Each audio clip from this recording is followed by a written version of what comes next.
ये सब बकवास बातें हैं।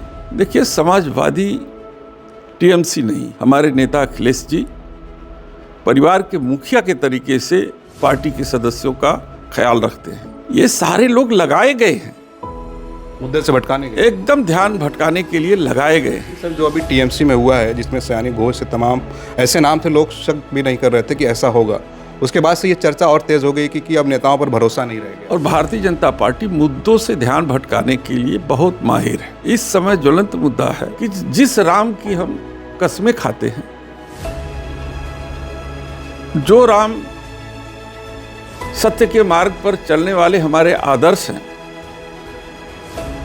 उनके चढ़ावे की चंदा चोरी जैसा जघन्य अपराध में यही लोग भारतीय जनता पार्टी से जुड़े हुए लोग शामिल हैं। और आश्चर्य की बात है कि अभी तक एफआईआर नहीं हुआ। बिना एफआईआर के एसआईटी क्या करेगी? जैसे दंत विहीन विष विहीन सर्प होता है, उसी तरीके से एसआईटी भी दंत विहीन हो गई है बिना एफआईआर के। साथियों, बहुत बहुत स्वागत है खोज खबरिया में। पश्चिम बंगाल में जिस तरह से टीएमसी के सांसद टूटे, उसके बाद उत्तर प्रदेश के कैबिनेट मंत्री ओम प्रकाश राजभर ने एक नई बहस को जन्म दे दिया है। उन्होंने पिछले दिनों आरोप लगाया कि रामगोपाल यादव, जो समाजवादी पार्टी के राष्ट्रीय महासचिव हैं, उन्होंने अमित शाह को एक चिट्ठी दी है और उसमें सपा के बागी सांसदों का नाम है। इस बयान के बाद से उत्तर प्रदेश की राजनीति में तरह तरह की बातें आ रही हैं। अखिलेश यादव ने भी उस पर कहा कि जो कमज़ोर है वो चले जाएंगे और जो मजबूत है वो हमारे साथ रहेंगे, लेकिन इसको निराधार बताया कि ऐसा कुछ नहीं है, पार्टी में कोई टूट नहीं होने वाली है।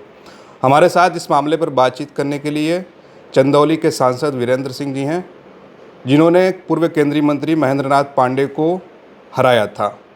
बहुत बहुत स्वागत है सर आपका। धन्यवाद। ये जो बहस उत्तर प्रदेश में अभी चल रही है, इसको कैसे देख रहे हैं आप? ये सब बकवास बातें हैं और भारतीय जनता पार्टी मुद्दों से ध्यान भटकाने के लिए बहुत माहिर है। इस समय ज्वलंत मुद्दा है कि सैकड़ों वर्ष के संघर्ष के बाद भगवान राम का मंदिर अयोध्या में बना। आज ये सरकार उस मंदिर में ऐसे लोगों को बैठा दिया है जिसके माध्यम से चंदा चोरी हो रही है। पूरा राम भक्त जो हिंदू समाज है वो स्तब्ध है कि जिस राम की हम कस्में खाते हैं,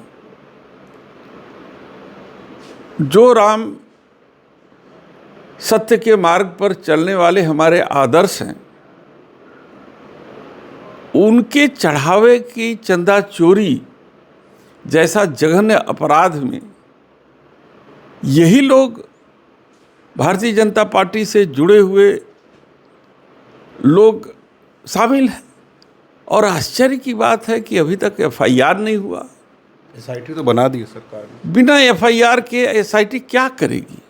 आज तो योगी जी भी पहुंचे राम मंदिर, उन्होंने कहा कि बख्शा नहीं। सवाल प्रधानमंत्री पहुंच जाए।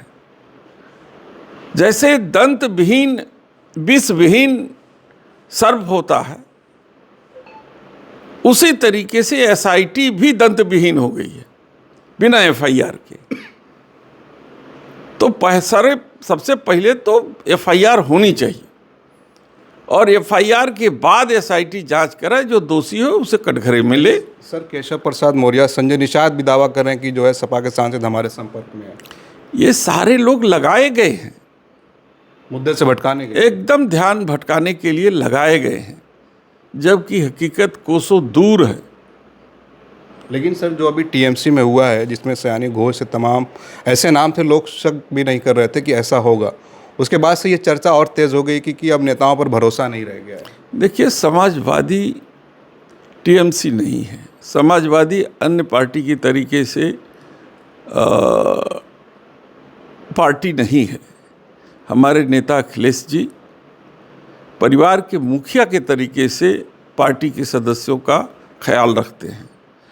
हर पार्टी के सदस्यों के सुख दुख में वो संवेदनशील रहते हैं।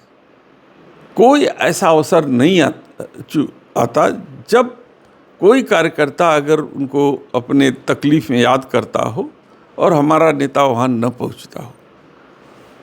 एक खबर ये भी आई कि दैनिक भास्कर का एक स्टिंग ऑपरेशन हुआ जिसमें सुभाषपा, अनुप्रिया पटेल की पार्टी और संजय निषाद की पार्टी पर ये आरोप लगा है कि उन्होंने टिकट का बताया कि 5 से 8 करोड़ रुपए टिकट बेचे जाते हैं सुभाषपा के पार्टियों के। इस पर क्या कहेंगे आप? देखिए, हमारा जो अनुभव है, जो 2022 का अनुभव है, वो इसी तरीके की तरफ इंगित करता है और आज स्टिंग ऑपरेशन ने उसे सत्य साबित कर दिया। लेकिन वो तो सामाजिक न्याय की बात करते हैं, समाज को न्याय दिलाने की। अब सामाजिक न्याय की बात करते तो कभी पीडीए छोड़ के नहीं जाते। ठीक है, चलिए, बहुत बहुत शुक्रिया आपसे बातचीत करने के लिए। सपा सांसद वीरेंद्र सिंह जी से हमारी बातचीत हो रही थी। इस पूरी बातचीत को लेकर आप क्या सोचते हैं, अपनी राय ज़रूर कमेंट करें। आप देख रहे थे खोज खबरिया। बनारस से मैं उबैद, बहुत बहुत शुक्रिया।